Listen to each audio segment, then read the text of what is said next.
CMR jewellers సువర్ణ సంక్రాంతి సంబరాలు బంగారు ఆభరణాలపై 1050% తగ్గింపు. Thank you.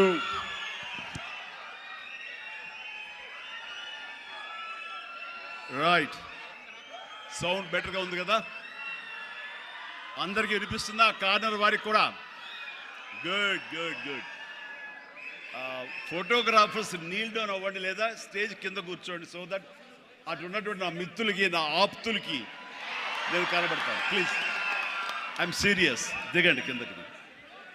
అండ్ సెక్యూరిటీ ఎవరు కూడా నించోవద్దు, కూర్చోండి. Nothing will happen here. ఈ 180 degrees ఎవరు ఉండకూడదు నాకు.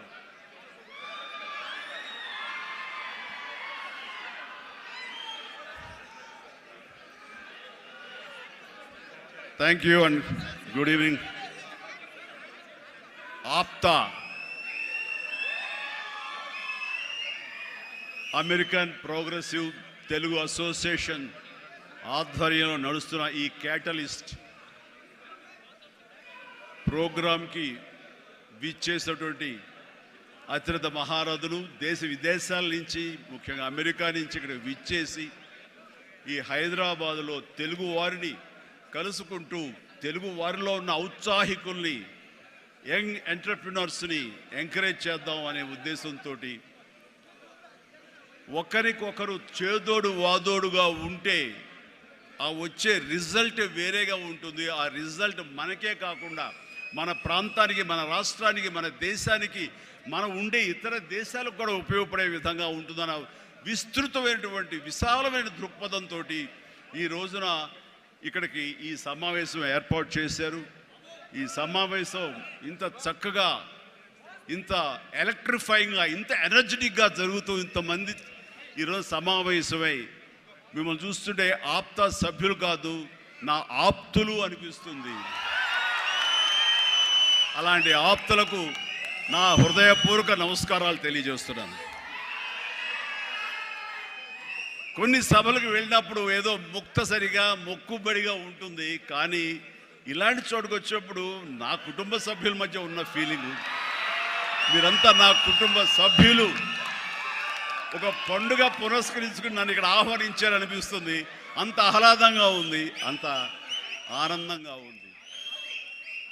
ఇక్కడ చూస్తుంటే ప్రతి ఒక్కరిలోనూ నా మీద వారికి ఉన్న అభిమానం, ఈ తెలుగు మీద ఉన్న అభిమానం, ఈ దేశం మీద ఉన్న అభిమానం ప్రతి ఒక్కరి కళలో సుస్పష్టంగా కనబడుతూ ఉంది.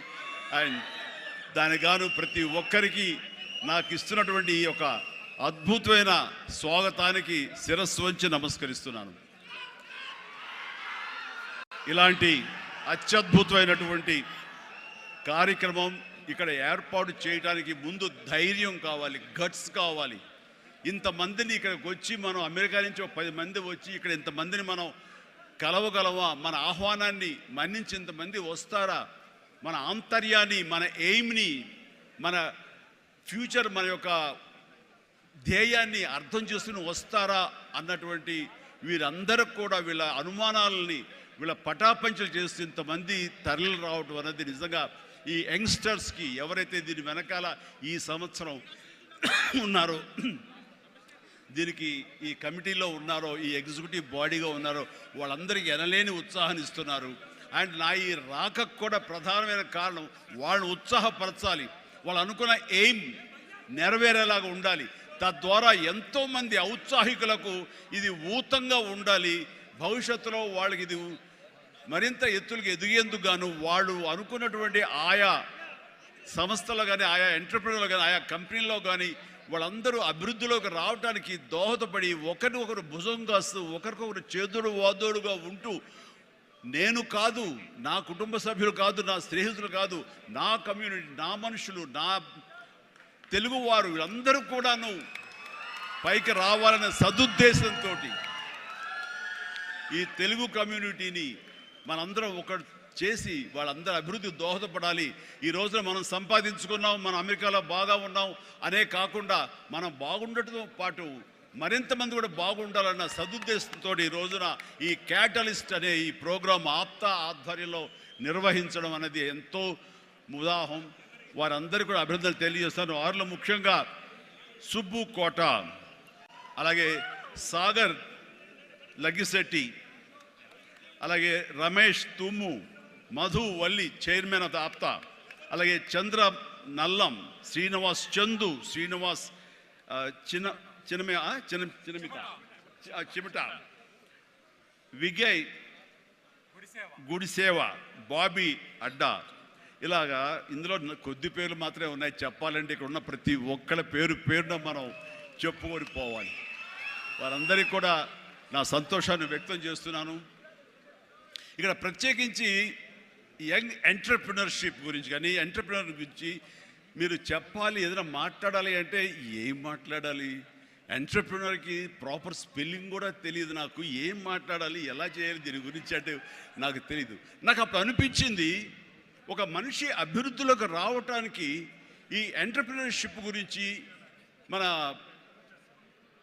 పెద్ద పెద్ద ఎడ్యుకేషనిస్టులు ఏమైతే నిర్వహిస్తాయో, ఏమైతే చెబుతాయో అవన్నీ కూడా మన కాలేజీకి వెళ్లకుండా బహుశా నేర్చుకున్నామేమో, అవి మన అంతరంతరాల్లో ఉండి మనల్ని ప్రాంప్ట్ చేసినేమో. కాబట్టే అంచెలంచెలుగా మనం ఈ స్టేజ్కి చేరుకున్నాము. అంటే నేను ఒక నోవేర్ నుంచి ఈ రోజున సమ్వేర్కి ఈ రోజున వచ్చానంటే కనుక బహుశా అవన్నీ కూడా నాలో అండర్ కరెంట్గా ఉండి నన్ను ప్రాంప్ట్ చేస్తూ, నన్ను ఎంకరేజ్ చేస్తూ, నన్ను సరైన మార్గంలో నడపబట్టి ఈరోజు ఈ స్టేజ్కి వచ్చానేమో. కాబట్టి నా గురించి, నా ఎదుగుదల గురించి, నేను ఎవాల్వ్ అయిన విధానం గురించి, నన్ను నేను మలుచుకున్న విధానం బట్టి, ఆయా ప్రతికూల పరిస్థితిలో ఎలాగ నేను దాన్ని నాకు అనుకూలంగా చేసుకుని, నాకు అనుకూల పరిస్థితి చేసుకుని ఎలా ఎదుగుతూ వచ్చాను అనేది ఈరోజు మీతో నేను చెప్పుకోగలిగితే, మీరందరూ చదువుకున్న వాళ్ళు కాబట్టి ఈ యొక్క ఎంటర్‌ప్రెన్యూర్‌షిప్లో, ఈ బిజినెస్లో, ఈ కార్పొరేట్లో ఏమేమి చెబుతారో వాటి మీరు అన్వయించుకోవచ్చు. అందులో ఈరోజు నా గురించి నేను చెప్పుకోవాల్సి వస్తే కనుక ఒక సాదాసీదాగా ఒక లో మిడిల్ క్లాస్ ఫ్యామిలీ నుంచి ప్రారంభించిన వాడిని ఈరోజు కొత్తగా నేను చెప్పాల్సిన అవసరం లేదు. కానీ ఇదివరకు గతంలో ఎవరితో షేర్ చేసుకోలేనటువంటి కొన్ని విషయాలు, అది ఈ రోజున ఫోటోగ్రాఫర్ ప్లీజ్ కూర్చోండి. ఆల్ ద 3 కానిస్టేబుల్ గారు ప్లీజ్, థ్యాంక్ యూ. వాళ్ళందరూ ఏమండి మీరు అడ్డొస్తారు, మీరు కిందకి వెళ్ళిపోండి, ఓకే ప్లీజ్, అటు అడ్లేకండి, థ్యాంక్ యూ. సో నేను ఎలాగొచ్చాను, ఏమిటి నా మైండ్ సెట్ ఎలా ఉండింది, ఎప్పటికప్పుడు అది మార్చుకుంటూ ఎలాగ నేను ఎవాల్వ్ అయ్యాను అనేది ఈ రోజున మీతో నేను షేర్ చేసుకుంటే అది చాలామందికి ఆలోచింపచేస్తుంది, ఆచరించేలా చేస్తుంది. అది ఆమోదం అయితే కనుక అది వినియోగించుకునేలాగా కూడా చేస్తుందని నేను ఆశిస్తున్నాను. అండ్ నాకు చిన్నప్పుడు స్కూల్లో చేరినప్పుడు 7th 8th క్లాసుల్లో నాకు ఇంట్రెస్ట్ అనేది ఏమిటి అని అన్ని ఏదో ఒకటి సాధించాలి, ఏదో ఒకటి ఉండాలని ఉండేది. గేమ్స్ అనేది, ఆట అనేది ఎవరికి ఇష్టం ఉండదండి. చదువు అంటే కష్టం కానీ ఆట ఎవరికి ఇష్టం ఉండదు. సో చదువు వైపు తప్పనిసరిగా వెళుతున్నాం కానీ నా మనసు ఆటల వైపు అని. అప్పుడు బాల్ బ్యాడ్మింటన్ ఉండేది, ఎల్లో బాల్ ఇలా ఉండేది. సో 1-2 రోజులు ఆడిన తర్వాత 3వ రోజు ఎవడో ఏమో తెలియదండి, సరిగ్గా కొడితే అది నా కంటికి తగిలి కళ్ళు వాచిపోయింది. ఆ తర్వాత మళ్ళీ ఆ గేమ్ వైపు వెళ్ళలేదు. సరే వాలీబాల్ ఆడదాం కదా అంటే వాలీబాల్ అవతల షాట్ ఎగిరి కొట్టినప్పుడు నేను ఫింగర్స్తో టచ్ చేశాను. ఇలా టచ్ చేస్తుంది, ఫింగర్తో టచ్ చేస్తే మొత్తం 7 వంగిపోయినాయి. ఆ ఆట అంటే భయం వేసింది. క్రికెట్ అంటే ఆడెవడో మనం బాల్ తీసుకొచ్చి నా బొట్టనవేలు మీద కొట్టాడు, బొట్టనవేలు వాసిపోయింది. ఏంటి మన గేమ్స్ అచ్చొచ్చేలా కనపట్లేదు, నెక్స్ట్ ఇది కాదులే అనుకున్నాగా ఎన్సీసీ అనేది, నేను ఎక్స్ట్రా కరికులర్ యాక్టివిటీస్లో పార్టిసిపేట్ చేయాలని నాకు ఎన్సీసీ కనిపించింది. ఎన్సీసీలో ఒక క్రమశిక్షణ వస్తుంది అండ్ ఎక్సర్సైజ్ ఉంటుంది, డిసిప్లిన్గా మనం ఇది అన్వయించుకోవచ్చు, అలవర్చుకోవచ్చు అనే ఉద్దేశం దాంతో చేరిన నాకు కాలేజీ డేస్లో బీకామ్ చదువుతుండగా ఫస్ట్ ఇయర్లో ఒక క్యాడెట్ ఆఫ్ ఎన్సీసీ, నేవీ ఎన్సీసీలో నేను చేరినప్పుడు ఒక క్యాడెట్గా చేరాను. నెక్స్ట్ ఇయర్ పెటీ ఆఫీసర్ అయ్యాను. ఆ తర్వాత క్యాడెట్ కెప్టెన్ అయ్యాను. ఆ తర్వాత సీనియర్ క్యాడెట్ కెప్టెన్ని 3rd ఇయర్లో అయ్యాను. అవ్వటమే కాదు, ఈ ఇంటర్నేషనల్గా నేషనల్ వైడ్గా జరిగేటటువంటి మన ఆర్డీసీ క్యాంప్ రిపబ్లిక్ డే సెలబ్రేషన్స్లో మా రాష్ట్రపతి రోడ్డు మీద నేను మన సైన్యంతో పాటు నేను కూడా కవాతు చేయడం జరిగింది. వాట్ వండర్ఫుల్ ఎక్స్పీరియన్స్ అంటే, ఓ పక్క నుంచి ప్రధానమంత్రి గారు, పక్కన ఇందిరాగాంధీ గారు అప్పట్లో అండ్ ప్రెసిడెంట్ వాళ్ళందరూ ఉన్నప్పుడు వాళ్ళు నడుస్తుంటే ఇది కదా మనం సాధించామంటే ఎస్ అనుకునేవాడిని. ఐఎమ్ 9 క్లౌడ్లో ఉండేవాడిని అనమాట, క్లౌడ్ 9లో. నేను ఆ రకంగా చేసినప్పుడు ఎన్సీసీలో సాధించేశాను అనుకునేవాడిని.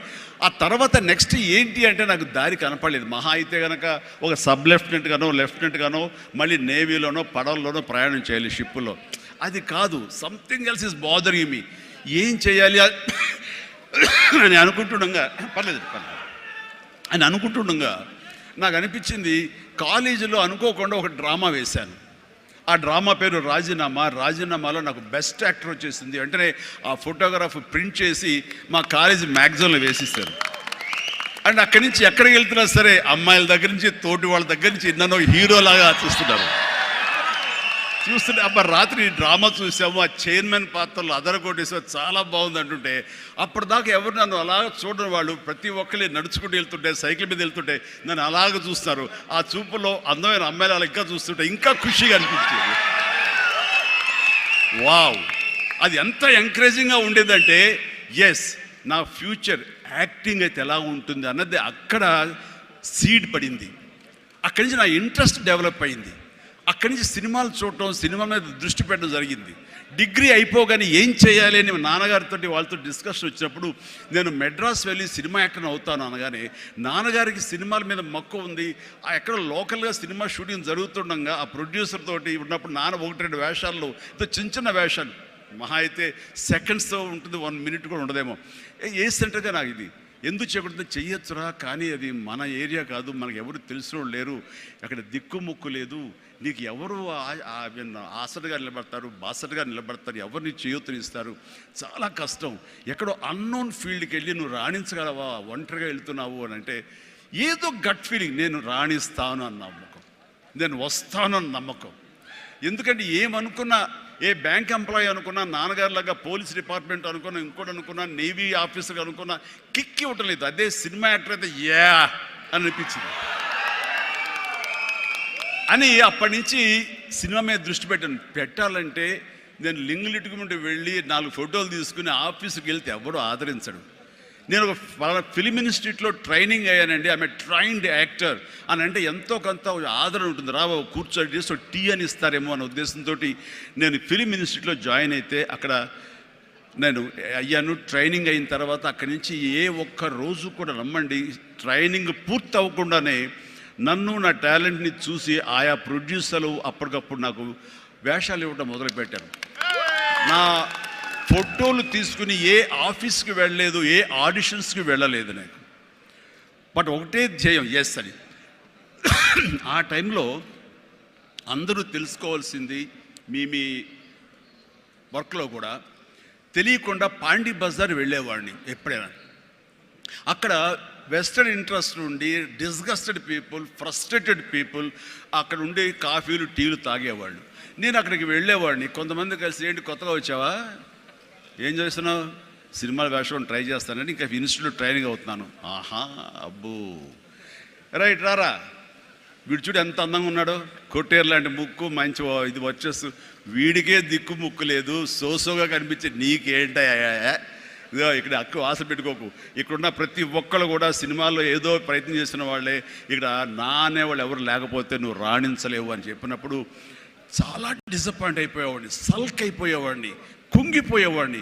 అలాగే రూమ్కి వెళ్ళేవాడిని, ఆ రోజంతా నిద్ర పట్టేది కాదు. నిజమా అనేది నేను ఏదైతే ఆశలు ఏదైతే మనసులో పెట్టుకుని నేను అవుతాను నమ్మకం ఉందో ఆ నమ్మకం సడిలిపోయేది, బ్రేక్ అయిపోయేది, కూలిపోయేది. అప్పుడు నేను ఒక్కడనే, నాకు ఆంజనేయ స్వామి ఒక్కడే నాకు ఉండేవాడు. ఆయన దగ్గరికి వెళ్ళి ఆయన ప్రార్థించుకున్నాను, ఆయనతోటే నేను కాన్వర్స్ చేసేవాడిని, ఆయనతోటే సంభాషించేవాడిని, ఆయనతోటి నేను ఏది మాట్లాడినా సరే ఆయన నాకు బదులు చెప్తున్నట్టుగా అనిపించేది. నేను ఎవరు వెళ్ళమన్నారా అక్కడికి, నెగిటివిటీ ఫీల్డ్లోకి? నీకు పాజిటివ్ కావాలి, ఎక్కడైతే నీకు పాజిటివిటీ ఉంటుందో నీ పాజిటివ్ ఫీలింగ్ని, నీ ఎయిమ్ని అది ఎన్హాన్స్ చేస్తుంది, స్ట్రెంగ్తన్ చేస్తుంది, అక్కడికి వెళ్ళు. అది గట్టి పడేంత వరకు, నీకు అవకాశాలు వచ్చేంత వరకు, నువ్వు రాణించేంత వరకు నెగిటివిటీని అస్సలు దగ్గర తీసుకోకు, ఫ్రస్ట్రేటెడ్ పీపుల్స్ సమక్షంలో వెళ్ళకు, నీ మీద నమ్మకం పెట్టుకో అని ఆ భగవంతుడు నాకు చెప్పాడు. ఏ పర్సనాలిటీ డెవలప్మెంట్స్ కానీ, ఏ మన బిజినెస్ మేనేజ్మెంట్లో కానీ ఏ బుక్స్ నాకు ఏమీ తెలియదు, అది స్పెల్లింగ్ కూడా తెలియదు నాకు. ఆయన చెప్పినప్పుడు ఇంట్యూషన్, అది నా అంతరాత్మే నాకు ప్రబోధించిందా లేకపోతే బయట నుంచి ఆ భగవంతుడే చెప్పాడా అది నేను అది నిర్వచించను. కానీ ఇక మీద అటు వెళ్ళకూడదు అని అనుకున్నాను. ఎప్పుడు ఇంతవరకు మళ్ళీ ఆ నెగిటివిటీ వైపు వాళ్ళ ఫ్రస్ట్రేటెడ్ పీపుల్ ఎప్పుడు ఎంటర్టైన్ చేయలేదు నేను. ఆ నమ్మకమే నాకు నిజంగా నాలో బలమైంది. అంటే మీరు ఒక ఉదాహరణ చెప్తాను అందరికీ అర్థమయ్యేలాగా. మనం ఒక అద్భుతమైనటువంటి సౌధం, ఒక బిల్డింగ్ కట్టాలంటే స్లాబ్ వేస్తాం. ఆ స్లాబ్ వేసినప్పుడు ఆ వేసిన ఒక్కరోజు వర్షం పడకుండా ఉంటే బాగుండు, అది దాని నీరు తగలకుండా ఉంటే బాగుండు, అన్ని రకాల కేర్లు తీసుకుని వెదర్ రిపోర్ట్ కూడా తీసుకుని మనం స్లాబ్ వేస్తాం. ఆ స్లాబ్ వేసిన 24 hours తర్వాత దాన్ని నీరు పడితే గనక లోపల మొత్తం అది పాడైపోతుంది. అలాంటి స్లాబ్ ఆ తర్వాత క్యూరింగ్ చేయడం కోసంగా అదే వాటర్ తోటి మనం క్యూర్ చేస్తాం మనం. అప్పుడు ఆ వాటర్ దాన్ని స్ట్రెంగ్త్కి బలమేస్తుంది తప్ప అది కూలిపోవడానికో ఇదే పాడైపోవడానికో దోహదపడదు. అంటే మనం మానసికంగా గట్టిపడినప్పుడు ఏ నెగిటివిటీ అయినా సరే మనం ఏమీ చేయలేదు. అంటే ఇంకొక ఉదాహరణ చెప్పాల్సి వస్తే కనుక, ఒక పెరుగు తోడుకుంటున్నప్పుడు ఆ ప్రాసెస్లో ఒక చిన్న ఉప్పు బెళ్ళ పడ్డా లేదు ఒక నిమ్మకాయ రసం అందులో పడ్డా సరే మొత్తం విరిగిపోతుంది. అదే పెరుగు గట్టిపడిన తర్వాత దాంట్లో అదే నిమ్మకాయ అదే ఉప్పు వేస్తే ఆ రుచే వేరు. అందుకని మనం ఆ యొక్క ప్రాసెస్లో ఉన్నప్పుడు, అది సాధించాలనే మన పట్టుదలతో ఉన్నప్పుడు ఎలాంటి నెగిటివిటీ ఉండకూడదు. నీ మనసునే నమ్ముకోవాలి. నీ ఎయిమే నీకు మెయిన్. కళ్ళ గంతలు కట్టిన గుర్రంలాగా నీ ఎయిమ్ వైపు నువ్వు సాధించుకుంటూ దాన్ని ఏమైనా సరే నా వశం చేసుకోవాలన్న పట్టుదలతో వెళ్తూ ఉండాలి. వెళ్ళేవాడి కష్టాన్ని నమ్ముకోవాలి, పర్సివరెన్స్ నమ్ముకోవాలి, డెడికేషన్తో ఉండాలి. ఆ రకంగా నేను నిజం చెప్తున్నాను. నేను ఎప్పుడు ఎక్కడ ఏ చెడు అలవాట్లకు కానీ, ఎక్కడ ఏ వయసెస్ కానీ, వ్యసనాలకు కానీ లోను కాకుండా ఆంజనేయ స్వామి అనేవాడు నా ధ్యేయం. నాకు సినిమాలో నెంబర్ 1 అవ్వాలన్నది ఒకటే ధ్యేయం. ఆ రకంగా ముందుకుంటూ వస్తూ ఉండేవాడిని. ఈ లోపల అవమానాలు జరగకపోలేదు, ఎన్నో డిసప్పాయింట్మెంట్ జరగకపోలేదు. అయితే అప్పట్లో నాది బాగా గట్టిపడినటువంటి కాంక్రీట్ స్లాబ్, బాగా గట్టిపడినటువంటి పెరుగులాగా అయ్యాను కాబట్టి ఇవేమీ నాకు లేవు. వీటిని నాకు అనుకూలంగా మలుచుకున్నాను. ఒక గ్రద్ద పైకి ఎగురుతున్నప్పుడు తన స్వశక్తితోటి పైకి ఎదగదు. కొంతవరకు ఎగిరిన తర్వాత అక్కడ ఉండేటటువంటి గాలి పవనాలని అదును చూసుకుని వాటిలోకి ఎంటర్ అయ్యి ఆ యొక్క కరెంట్స్ తోటి అది ఇంకొంచెం హైట్కి వెళ్తుంది. అందుకని నాకున్న పరిస్థితులు నాకు అనుకూలంగా మార్చుకుని నేను పైకి వెళ్తూనే వచ్చాను తప్ప ఎప్పుడు కిందకి పడలేదు. ఈ రోజుకి పడలేదు. సినిమా ఇండస్ట్రీకి అంత ఇదిగా ఉన్నానంటే నాకు నేనుగా ఏర్పరచుకున్నటువంటి, నాకు నేనుగా చూసిన ఫిలాసఫీ తోటి ఆ యొక్క దీంతో ముందుకు వెళ్తూనే వచ్చాను. అంటే చాలాసార్లు చెప్పాలంటే ఎన్నో డిసప్పాయింటింగ్ జరిగింది నాకు.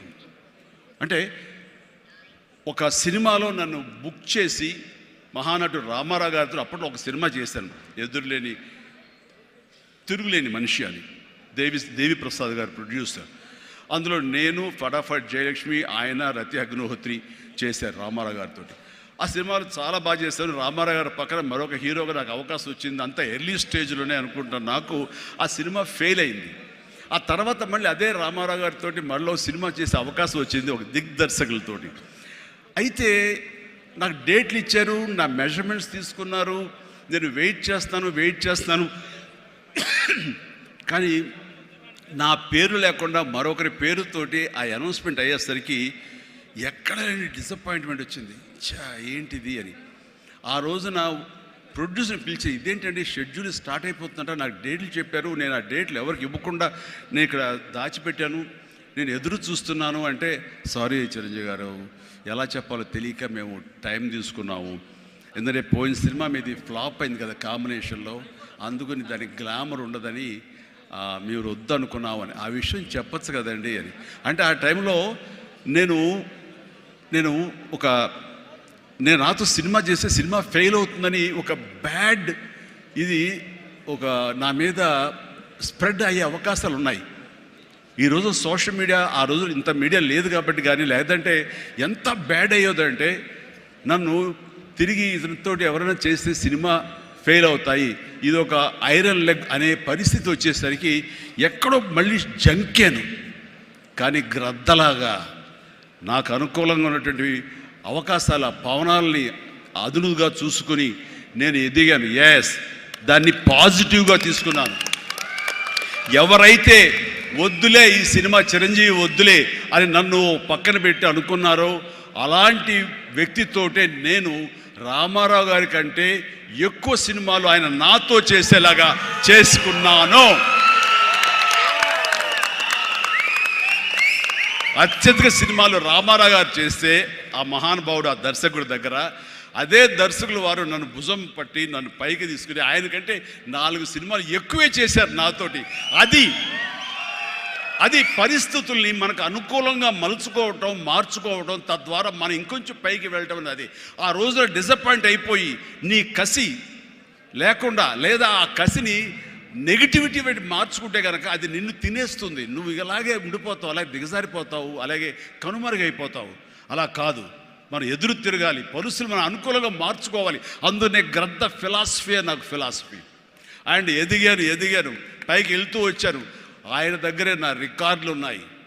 అది నా ఫస్ట్ సినిమా ₹1 కోటి చూసిన సినిమా అదే. నా రెమ్యునరేషన్ కాదు సుమా, సినిమా బడ్జెట్ 75 లక్షలు వస్తే కనుక బ్రహ్మాండమైన బడ్జెట్, ఎంతో రెవెన్యూ అనుకునేవాళ్ళు. ఫస్ట్ ₹1 కోటి. నా తోటి హీరోలు కూడా ₹1 కోటి తెలుగు సినిమా అనే లెవెల్కి వెళ్ళింది. అక్కడి నుంచి కోటి అనేది మామూలు అయిపోయింది.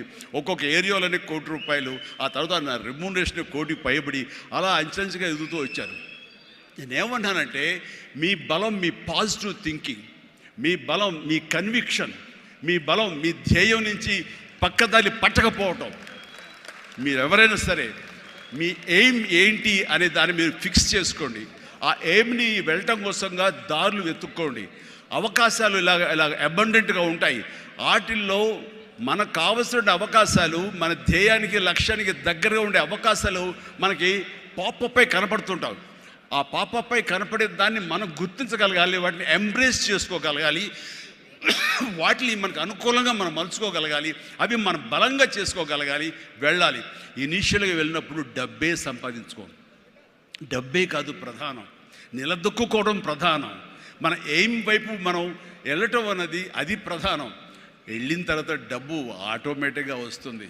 అనుకున్నావా ఇంత వస్తుందని, ఆ తర్వాత డబ్బునే పెంచుతుంది.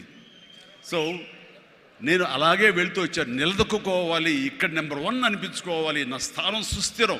ఇది లేకపోతే నేను బయట నయా పైసాకి పని చేయను.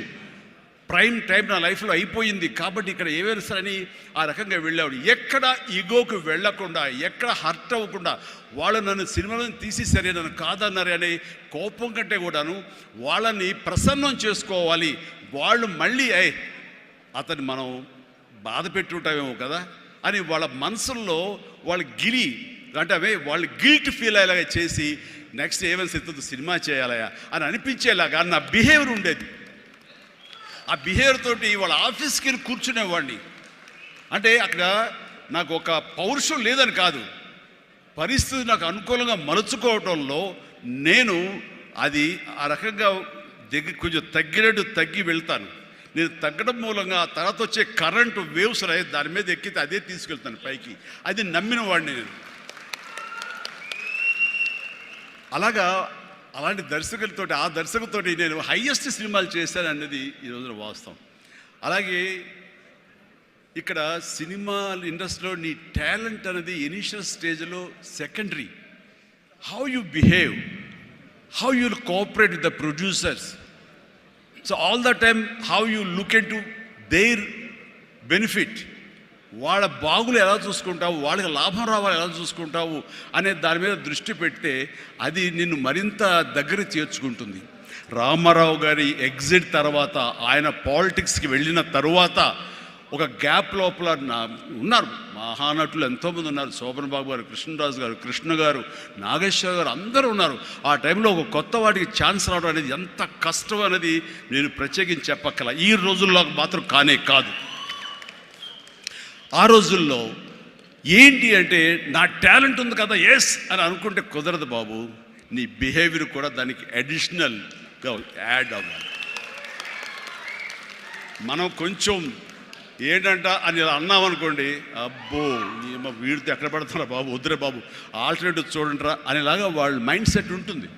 మనలాంటి నటులు ఎంతోమంది ఉంటారు, బట్ వాళ్ళలో మనం బెస్ట్ ఆప్షన్ అంటే అపార్ట్ ఫ్రమ్ అవర్ హిస్టానిక్ టాలెంట్స్, మనకున్న నైపుణ్యం కంటే కూడా మన వ్యక్తిత్వం కూడా అక్కడ చాలా చాలా ప్రధానమైన పాత్ర వహిస్తుంది. అలాంటి వ్యక్తిత్వాన్ని నమ్ముకుని వాళ్ళ ఆఫీసులకు వెళ్ళి కూర్చుని వాళ్ళతో సత్సంబంధాలు ఏర్పరచుకుని మీలో ఒకడిని అంటూ వాళ్ళకి ఆ నమ్మకం కలిగించి పెట్టి అలా ముందుకు వెళ్తుండేవాడిని.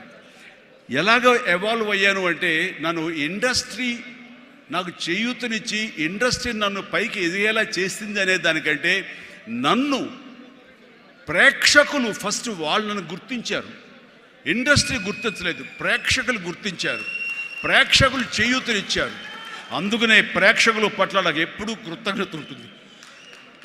ఇది మీకు అర్థమయ్యేలాగా తేర్తలంగా చెప్పాలి అంటే, రామారావు గారు ఎగ్జిట్ తర్వాత ఎవరు అంటలో ఇద్దరు ముగ్గురం పోటాపోటీగా నిలబడి ఉన్నప్పుడు లక్ష్మీ ఫిలిం డిస్ట్రిబ్యూటర్స్ అని విజయవాడలో ఉండేవాళ్ళు. అప్పట్లో ఇప్పట్లాగా బయింగ్ అలాంటివి లేవు, ఏరియాల వైజ్ కొనటం సినిమాలు లేవు, బయర్ సిస్టమ్ లేదు, ఓన్లీ డిస్ట్రిబ్యూషన్.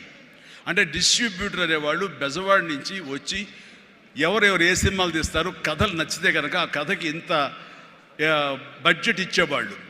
ఆ బడ్జెట్ తోటి సినిమాలు తీసేవాళ్ళు, అందులో లాభాలు ఎంతో మిగుల్చుకొని మిగతా వాళ్ళు డిస్ట్రిబ్యూటర్స్ వాళ్ళు డిస్ట్రిబ్యూట్ చేసుకుని ఆ వచ్చే డబ్బు వాళ్ళు పంచుకునేవాళ్ళు. ఇది సిస్టమ్.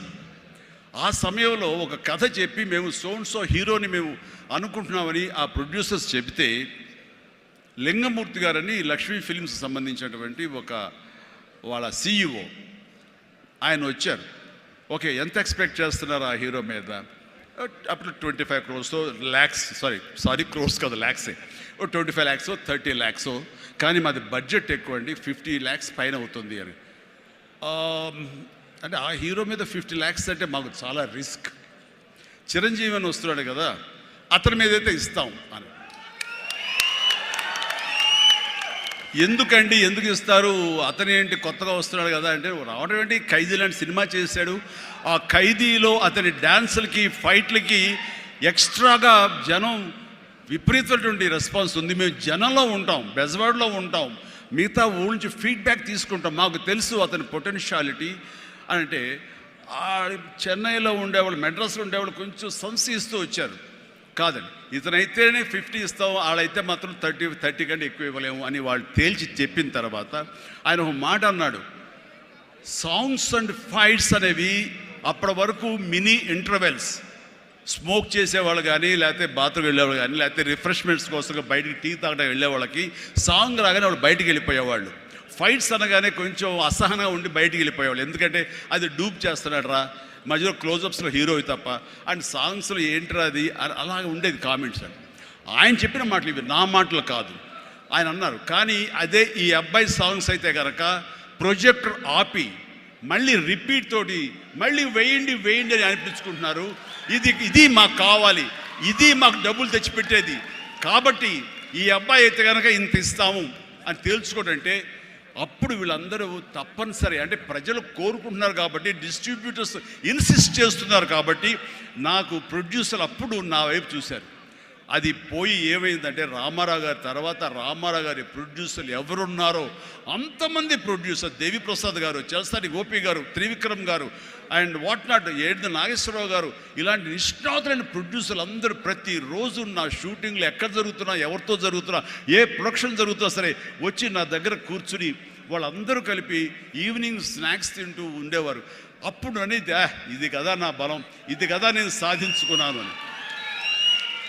రామారావు గారి ప్రొడ్యూసర్లు తిరిగి నాతో సినిమాలు తీస్తుంటే అది ఎనలేని బలం. నెంబర్ 1 హీరో అవ్వాలని అనుకున్న నాకు ఆ క్షణం అనిపించింది, ఎస్ అయ్యానని ఒకసారి కాలర్ ఎగరేస్తే ఏమవుతుందో కూడా నాకు తెలుసు. అందుకనే అణిగిమణిగే ఉండాలి, ఎప్పుడు సబ్జ్యూడ్గానే ఉండాలి. నెంబర్ 1 అనేది నా మైండ్లో ఎప్పుడు పెట్టుకునేవాడిని కాను. స్వేర్ కష్టపడి పనిచేయటమే, పనిచేస్తే ఆటోమేటిక్గా ఆ నెంబర్ అట్లాగే ఉంటుంది తప్ప ఎక్కడికి పోదు. అదే నమ్మకంతో తప్ప నేను నెంబర్ వన్ చెప్పుకుంటే అది నాతో నిలబడుతుందన్న నమ్మకం లేదు. మనం కష్టపడి అలా అదే విధంగా ముందుకు సాగుతూ ఉంటే కనుక ఆటోమేటిక్గా వస్తుంది. ఆ నెంబర్ 1 స్థానం అలా నిలబడి ఉంటుంది. అది గట్టిగా నమ్మిన వాడిని. ఇది ఎవరు చెప్పింది కాదు, నా అంతరాత్మ నాకు చెప్పింది కాబట్టి దాంతో ఫాలో అవుతూ వచ్చేవాడిని. అందుకని ఈ రోజున నేను సరదాగా ఎంటర్ప్రినర్షిప్ వెళ్ళది నేను నా సోత్కర్షం చెప్పకూడదు అనుకుంటున్నప్పుడు నేను ఏం పాయింట్ చెప్పాలని ఊరికి నేను గూగుల్ చేసేవేళ చేస్తే the key principles to become an entrepreneur, identify your passion. NCC తర్వాత నిర్దిష్టంగా నా ప్యాషన్ ఏంటో నాకు తెలిసి వచ్చింది. Acting and take calculated risk. నానన్నారు, ఈ సినిమా ఇండస్ట్రీలో ఎవరు తెలియదు, నువ్వు వెళుతున్నావు, అది రిస్క్ కదరా, మరి అక్కడ ఎవరు రాణించకపోతే ఏం చేస్తారు? నాన్న రాణించకపోతే ICWAI ఆ కోర్సు చేరతాను ఎగ్మూర్లో, అందులో సైమిల్టేనియస్గా చదువుతాను, టైం వేస్ట్ చేయను అంటూ పగలంతా ఫిల్మ్ ఇన్స్టిట్యూట్, ఈవినింగ్ అయ్యేసరికి ఈ యొక్క ICWI ఎగ్మూర్ అని చెన్నైలో ఉండేది. ఆ ప్రాంతంలో ఆ ఇన్స్టిట్యూట్లో నైట్ కాలేజీ చదివేవాడిని. ఒక 6 months అయిన తర్వాత చాలా కష్టమైపోయేది. నైట్ నిద్ర లేకుండా, పగలేమో ఈ ఫిలిం ఇన్స్టిట్యూట్లో నేను అనుకున్నది చేయలేక నెమ్మదిగా నా ఇంట్రెస్ట్ స్ట్రెంగ్తన్ అవుతుంది, నాలో బలమైనటువంటి నమ్మకం ఏర్పడుతుంది, ఖచ్చితంగా రాణించగలన్న బలంతో ఏం సరంటే దీన్ని తెలియకుండా నేను వదిలేశాను. అది అలాగా. సో ఆ రిస్క్ తీసుకున్నాను నేను చెన్నై వెళ్ళి. Set clear achievable goals. Yes, నాకున్న టాలెంట్ డ్యాన్స్ అచీవ్ చేయగలను, నాకు టాలెంట్ ఒరిజినల్ ఫైట్స్ చేయగలను. Yes, I can do that. Performance ఇవ్వగలను. ఆ ఇవ్వటంలో పాటు ఒకే మాస్ అంటే ఎప్పటికైనా బోరు కొడుతుంది. అలా కాదు, అంటే డిఫరెంట్ డైరెక్టర్స్ నమ్ముకున్నాను నేను, డిఫరెంట్ కథలు నమ్ముకున్నాను. ఒక పక్క నుంచి ఖైదీ సినిమా చేస్తే, మరో పక్క నుంచి నేను మంత్రి గారి వియ్యంకునే సినిమా చేస్తాను. College students, young lad, love subject చేశాను. రెండు కలిపి ఒక వారంలో రిలీజ్ అయింది. మీరు కావాలంటే గతంలోకి వెళ్ళి ఆ ఖైదీ రిలీజ్, నెక్స్ట్ మంత్రి గారి వ్యంకుడు చూడండి. 1 week. రెండు, ఒకటి సూపర్ డూపర్ ఫినామినల్ హిట్, ఒకటి సూపర్ హిట్ అయింది మంత్రి గారి వ్యంకుడు. ఆ తర్వాత శుభలేఖ, ఒక డిగ్నిటీ ఆఫ్ లేబర్, మన మహానుభావుడు విశ్వనాథ్ గారి డైరెక్షన్లో సినిమా చేశాను. ఆ తర్వాత ఇదే కాదు, చిన్నపిల్లల్ని అలరించేలాగా, ఇందులో చాలామంది చిన్నప్పుడు చూస్తుంటారు, చంటి అబ్బాయి. ఆ సినిమా ఆ చేసిన ఆ ఫార్స్ కానివ్వండి, ఆ స్లాప్స్టిక్ కామెడీ కానివ్వండి, ఇప్పటికీ చాలామంది చెప్తుంటారు. వాళ్ళందరూ IAS ఆఫీసులో వాళ్ళు పెద్దవాళ్ళు అయ్యారు, వాళ్ళందరూ అయినా సరే చెప్తుంటారు. అదొకటి. ఇట్లాగా వైవిధ్యమైనటువంటి క్యారెక్టర్స్, స్వయం కృషి కానివ్వండి, యాక్షన్ సినిమాలు కానివ్వండి, రాఘవేంద్రరావు గారి గ్లామర్ క్యారెక్టర్స్ కానివ్వండి, కోదండరావు రెడ్డితో చేసిన కామెడీ కమర్షియల్ సినిమాలు కానివ్వండి, గోపాల్తో చేసినటువంటి ఫ్యాక్షన్ సినిమాలు కానివ్వండి, అట్లాగా 1-2 అలాగా మన ఇది మా బావగారు బావన అలాంటి సబ్జెక్టులు కానీ, ఒకటే ఇలా ఇంద్ర ఇలాంటి సబ్జెక్టులు అందరూ చూస్తుంటే కనుక నాకు అనిపించింది, అన్ని రకాలుగా నాకు ఉన్నటువంటి టాలెంట్స్ని అన్ని పక్కలకి వ్యాపింప చేశాను. అంటే అంతమంది ప్రేక్షకుల్ని ఈ రోజున మహిళా ప్రేక్షకులు వచ్చి ఆప్తుల్లాగా వచ్చి నన్ను ప్రేమించిన లేడీసే కాదు, యంగ్స్టర్సే కాదు, పసిపిల్లలే కాదు, పెద్దవాళ్ళే కాదు, ధనికులే కాదు, ప్రతి ఒక్కళ్ళు క్లాస్ మాస్ వాళ్ళు వీళ్ళు అందరూ ఇంతమంది ప్రేమించారు. కాబట్టి ఈ రోజున ఇంతమంది నేను ఆస్తిగా చేసుకున్నాను, ఇంతమంది ప్రేమ పొందే అదృష్టం ఆ భగవంతుడు కల్పించగలిగాడు. ఎందుకంటే నేను లిమిటేషన్స్ పెట్టుకోలేదు. ఆ రకంగా అది నాకు ఎంతో హెల్ప్ అయింది. అలాగా delivery, high quality work, constantly market understanding. Yes, ఈ రోజున ఒకటే రకమైన డ్యాన్స్లు వేస్తుంటే కనుక బోర్ కొట్టచ్చు. సో ఏం చేద్దాం, డ్యాన్స్లో కానీ ఫైట్స్లో కానీ వైవిధ్యం ఎలా తీసుకొద్దాం అనుకున్నప్పుడు, ఫారిన్ వెళ్ళినప్పుడు నా భార్యతో పిల్లలతో ఎంజాయ్ చేయడం కాకుండా అక్కడ దొరికేటువంటి వైవిధ్యమైన డ్యాన్స్ క్యాసెట్స్ తీసుకొచ్చేవాడు, VHS క్యాసెట్స్. అందులో మైకేల్ జాక్సన్ ఉండేవి. అప్పుడు ఇక్కడ ఇండియాలో VHS క్యాసెట్లు కానీ VHS ప్లేయర్స్ కానీ ఉండేవి కదా, వీడియో ప్లేయర్స్. అవి తీసుకొచ్చి ఒక ప్లేయర్ కొనుక్కొచ్చి అవి చేసుకునేవాడిని, అవి డ్యాన్స్ క్లాస్లో చూపించేవాడిని. అదే ఈరోజున డిస్కో డ్యాన్సులు కానివ్వండి, బ్రేక్ డ్యాన్సులు కానివ్వండి, వేవ్ డ్యాన్సులు కానివ్వండి, ఇలాంటి డ్యాన్సులు రావడానికి నేను వైవిధ్యంగా ఉండాలని ఎప్పటికీ పరితపిస్తూ ఉండేవాడిని. వాళ్ళ మొనాటినీగా ఫీల్ అయ్యేలా చేసేవాడిని కాదు. అది ఫైట్స్లో కూడా అదే విధంగా ఉండేది. And then critically important is understanding your target audience and customers.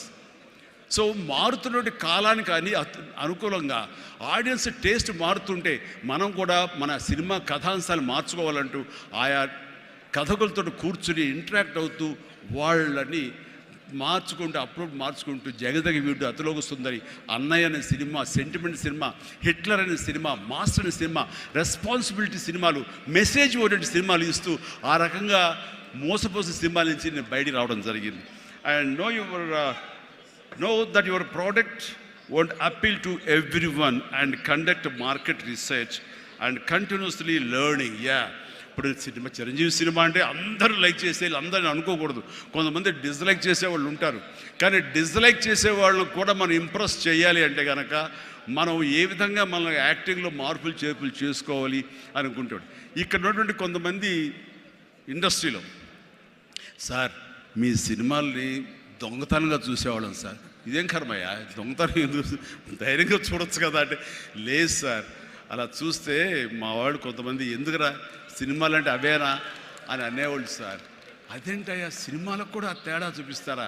అవును సార్, అందుకని మీ సినిమాలు మీ డ్యాన్సర్ అంటే మాకు ఇష్టం సార్, అందుకని సెకండ్ షోలకి ఎవరికి తెలియకుండా కామ్గా విడిపోయి చూసి వచ్చేవాళ్ళం సార్. ఏమిటి అసలు అవి చూసి కాలేజీలో ఆ పెర్ఫార్మెన్స్ ఇచ్చేసేవాళ్ళం సార్, మాకు ప్రైజులు వచ్చేసేవి.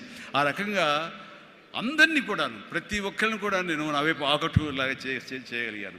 అలాగే learn from mentors and successful entrepreneurs. ఎవరైతే మీకంటే ముందే సాధించారో వాళ్ళని మీరు ఆధారంగా చేసుకుని వాళ్ళు ఏ విధంగా అంత స్థాయికి వెళ్ళారు, టాటా వాళ్ళు కానీ ఇంకోళ్ళు కానీ వెళ్ళారు అంటే, నా విషయంలో రామారావు గారు, నాగేశ్వరరావు గారు ఆ స్థాయికి వెళ్ళారంటే క్రమశిక్షణ, టాలెంట్ అనేది ప్రూవ్డ్. కానీ ఇక్కడ క్రమశిక్షణ అనేది చాలా ఇంపార్టెంట్. అందరితో సత్సంబంధాలు పెట్టుకోవడం ఇంపార్టెంట్. నిన్ను క్రిటిసైజ్ చేసే వాళ్ళు ఉంటారు, ఆవేశపడకు, వాళ్ళ తప్పు వాళ్ళు తెలుసుకుంటారు, నువ్వు సంయమనం పాటించాలి. అండ్ అట్లాగా నేను నా సీనియర్స్ నుంచి నేర్చుకుంటూ వచ్చాను. Learn more mentor and successful entrepreneurs of course. అలాగే నెట్వర్క్ అనేది చాలా ఇదిగా ఉండాలి మీకు, అంటే డిస్ట్రిబ్యూషన్ సైడ్ కానీ ఇంకోటి కానీ మీ ప్రోడక్ట్ మార్కెటింగ్ చేసుకోవట్లేదు. అలాగా నా విషయంలో నాకు అండగా నిలబడింది, నన్ను ప్రజల్లోకి నిరంతరం తీసుకెళ్ళేది ఎవరంటే నా అభిమానులు. మీ ఎంటర్ప్రినర్స్కి ఎలాగైతే కనుక నెట్వర్క్ ఉంటుందో, అబ్జర్వ్ చేసుకుంటారో, డిస్ట్రిబ్యూషన్ ఉంటుందో, మార్కెటింగ్ స్ట్రాటజీస్ ఉంటాయో, అలాగా నా అభిమానులు ఎప్పటికప్పుడు నాకు అండదండలు అందిస్తూ కొండంత అండగా నిలబడ్డారు. వాళ్ళు నా కోసం ప్రాణం ఇచ్చే లెవెల్కి వాళ్ళు ఉన్నారు. నేను అన్నాను, మీరు నాకు ప్రాణం ఇవ్వక్కర్లేదు, మీ యొక్క సహాయ సహకారాలతో రక్తం ఇచ్చి ప్రాణాలు నిలబెట్టండి అన్నాను. ఆ మాట పుణిగి పుచ్చుకుని 25 సంవత్సరాలుగా ఈరోజు కూడా వాళ్ళు రక్తదానం చేస్తూనే ఉన్నారు. వాళ్ళందరికీ జీవితాంతం నేను రుణపడి ఉంటాను. అందులో భాగంగా ఎక్కడో ఉన్నట్టు నా మాట, ఇక్కడ మాట్లాడిన నా మాట అమెరికా దాకా వినపడింది. కాబట్టి ఆప్తా ఎన్నోసార్లు నా పేరు మీద బ్లడ్ బ్యాంకులు నిర్వహించారు, రక్తదానాల శిబిరాలు నిర్వహించారు. ఈ రవి కానివ్వండి, మధు కానివ్వండి, ఇలాంటి వాళ్ళందరూ కూడాను ఇవి చేశారు. ఈ రోజున అన్ఫార్చునేట్లీ రవి వర్రే ఒక బ్రెయిన్ స్ట్రోక్ వచ్చేది ఆగిపోయినప్పుడు, ఆ విషయం తెలిసినప్పుడు అతనికి వీడియో పెట్టాను నేను. వీడియో, రవి డోంట్ వర్రీ, ఇవన్నీ స్మాల్ థింగ్సే, బట్ అన్ఫార్చునేట్, సో త్వరలో కోలుకుంటావని అతను నేను మెసేజ్ పెట్టినప్పుడు అతను పొందిన ఆనందం అంతా ఇంత కాదు, అది ఎంతో ఉత్సాహాన్ని ఇచ్చింది. ఈ రోజున కోలుకుంటున్నాడు. ఈ రోజున ఈ సభ రవి రావాలి, అన్ఫార్చునేట్ రాలేకపోయాడు. కానీ నెక్స్ట్ ఇదే సభ ఇక్కడ జరిగితే కనుక రవి వస్తాడు, నేను వస్తాను, మీతో ఉంటాను. మీ అందరి ఆశీస్సులతోటి రవి లాంటి ఎంతూజియాస్టిక్ గాయ్ కోలుకుంటున్నాడు. వాళ్ళు మధుతోటిను, సాగర్ గారితో, మన ఇతర ఫ్రెండ్స్ తోటి, సుబ్బు చంద్రశేఖర్ గారితో, వీళ్ళందరితో కూడాను మళ్ళీ కలిసి ఈ యొక్క సభల్ని ఇంతకంటే మరింత అద్భుతంగా చేయాలి. అండ్ ఆ రకంగా నేను మీ ఎంటర్ప్రినర్షిప్, యంగ్స్టర్స్ ఎలాగ రావాలి ఏమిటి అనేది నా గురించి నేను చెప్పుకోవడంలో తెలియకుండానే మీకు అందరికీ చెప్పాను. అది మీకు అందరికీ అర్థమై ఉంటుందేమో అనిపిస్తుంది. కాబట్టి ఇది నాకు గొప్ప అవకాశం. ఈ తీరుగా ఈ రీతిగా ఇదే విధంగా మనం వెళ్ళగలిగితే కనుక ఎవ్వరికి అడ్డుండదు. ఇక్కడ ఒక్కొక్కరు ఒక్కొక్క గ్రేట్ ఎంటర్‌ప్రెన్యూర్స్ అవుతారు. ప్రతి ఒక్కళ్ళు మీ సలహాలు సంప్రదింపులు మీ సీనియర్స్ తోటి మీరు ఆయా సమయంలో ఇంటరాక్ట్ అవుతూ what to do, what not to do, how to go about it అనేది మీరు తెలుసుకుంటూ ఎప్పటికప్పుడు మీరు అప్డేట్ చేసుకుంటూ, రిస్క్ ఉంటుంది బట్ మన జీవితాలు కొలాప్స్ అయ్యేలాగా మాత్రం రిస్క్ వద్దు. కానీ మీడియం రిస్క్ తీసుకుంటూ మీరు ముందుకు వెళ్ళకపోతే అభివృద్ధి ఉండదు. ఛాలెంజ్ సినిమా ఎంతమందికి ఇన్స్పిరేషన్ వచ్చింది అంటే ఆ రోజుల్లో ఏమి చేయాలరా అని తొయ్యనంటే వాళ్ళకి ఆ సినిమా ఒక దిక్సూచిలా ఉండి ఈవెన్ మనం కూడా అచీవ్ చేయగలం అనే నమ్మకం వచ్చింది. అలాగా సినిమాల ద్వారా ఇతోధికంగా నేను చాలామందికి మార్గదర్శకంగా నిలబడ్డాను, ఇన్స్పిరేషన్గా నిలబడ్డాను.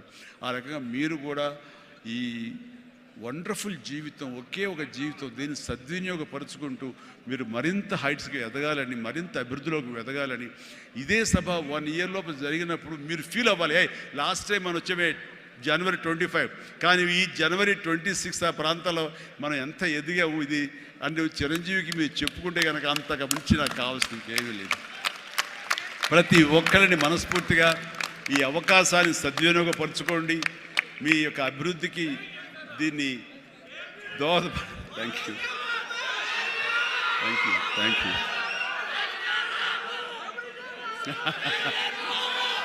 ఎస్ ఇందాక నుంచి చాలా చెప్తూ నా అచీవ్మెంట్స్ గురించి చెప్పాను. Pawan Kalyan is my achievement, Ram Charan is my achievement, నా ఫ్యామిలీలో ఉన్న అందరు బిడ్డలు అందరూ కూడా నా అచీవ్మెంట్. వీళ్ళందరూ చూస్తుంటే ఇది కదా నేను సాధించానని. మొన్న పవన్ కళ్యాణ్ ఇంటికి వచ్చినప్పుడు ఒక మాట అన్నాడు, అన్నయ్య నీకు ఒక మాట అనేవాడికి గుర్తుందా అని. ఏమన్నానరా, మన ఇంట్లో ఇంతమంది మీరందరూ ఉన్నందుకు, నాకు ఈ అవకాశం భగవంతుడు ఇచ్చినందుకు ఇది నాతో ఆగిపోకూడదు. ఒక రాజ్ కపూర్ ఫ్యామిలీలో ఎంతమంది ఎలా ఉన్నారో ఆ రకంగా మరొక రాజ్ కపూర్ ఫ్యామిలీ మన మెగా ఫ్యామిలీ అవ్వాలి అని నువ్వు చెప్పావు. ఈ రోజున చూస్తుంటే తలుచుకుంటే నీ మాట ప్రభావం, నీ మాట మంత్రంగా ఈరోజు పనిచేసి మన ఫ్యామిలీలో ఇంతమంది 90 ఉన్నావు, 10 మంది దాకా ఉన్నావు అంటే కనుక నీ మాట పవర్. ఎందుకంటే నువ్వు చాలా నిష్కల్మషంగా అంటావు, అనేదో కన్విక్షన్తో అంటావు, అందులో ఎలాంటి పొల్యూషన్ ఉండదు కాబట్టి దానికి బలం ఎక్కువ అన్నయ్య. మంచి మనసుతో అంటావు, పాజిటివ్తో అంటావు అని కళ్యాణ్ బాబు అంటే అవును కదా అనుకున్నా.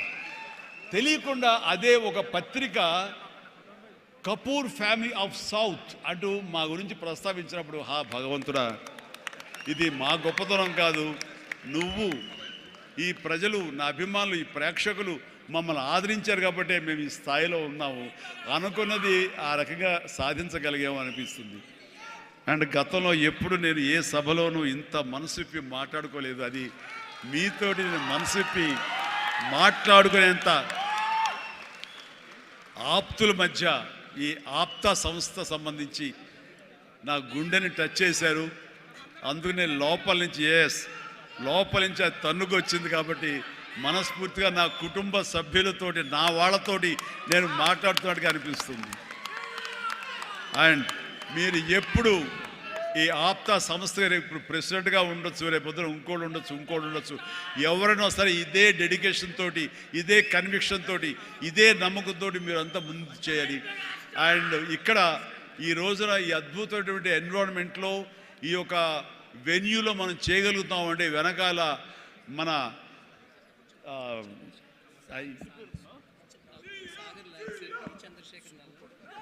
ఈ వెన్యూ ఇచ్చినటువంటి మా గోపి చలమశెట్టి అనిల్ అంటారు. గోపి నాకు అత్యంత ఆప్తుడు, నా ఇంటి మనిషి. మేము ప్రతిరోజు కలుసుకుంటూనే ఉంటాం. అతను కూడా మామూలు సాదాసీదా స్థాయి నుంచి ఈ రోజున తనలో ఉండే ఆ ఇంటెలిజెన్స్ అవనివ్వండి, ఆ ఇంటలెక్చువల్ థాట్స్ అవనివ్వండి, ఆయన చెప్పాలంటే సైన్స్ చదువుకొని సైంటిస్ట్ ఆయన.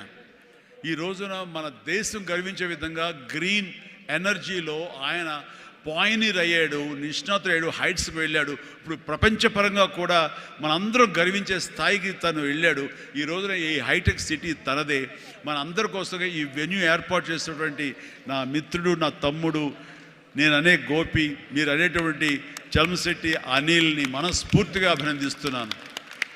అనిల్, నీ ముఖం ఎవరు చూస్తుంటారు, ఉంటే ఇటు వస్తావా నా పక్కకి? గోపి ఎక్కడ వెళ్ళిపోయాడు దొంగ? జస్ట్ వస్తున్నాడు సార్, వస్తున్నారా? Yeah please Gopi come yeah. ఒక బొకే ఉందండి, ఒక బొకే ఉందా?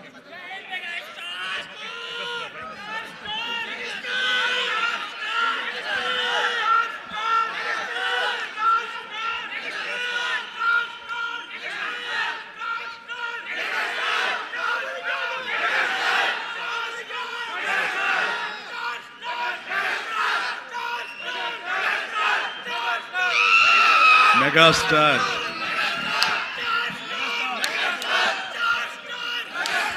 Thank you.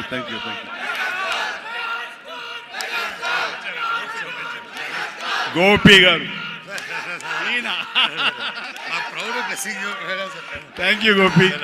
అండ్ వీళ్ళు ఏర్పరచిన ఈ సభకి మీరు చేసినటువంటి ఈ యొక్క సపోర్ట్కి వారందరి తరఫున, ఆప్తా తరఫున, నేను ఆప్తా క్యాటలిస్ట్ తరఫున నేను మీకు ధన్యవాదాలు తెలియజేస్తాను. More important is I want to this being a catalyst and an entrepreneurial platform.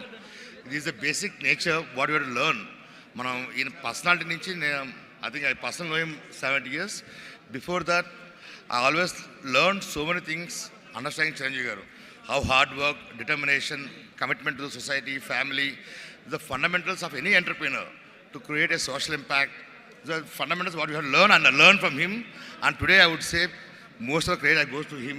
I always say you are my guru. Yes, sir. You are my brother. Yes, sir.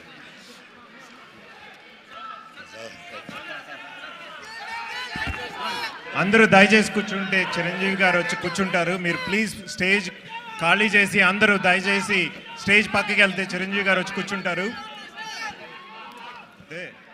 Please దయచేసి అందరూ stage మీద నుంచి ఖాళీ చేయాలి. మీరు చిరంజీవి గారు వచ్చి కూర్చోవాలి అంటే దయచేసి మీరు అందరూ ఖాళీ చేయాలి. స్టేజ్ మీద నుంచి ప్లీజ్ దిగండి అందరూ. మీ చిరంజీవి గారు ఇక్కడ ఉండి 2 నిమిషాలు కూర్చోవాలి అంటే అందరూ ప్లీజ్ ఖాళీ చేయండి.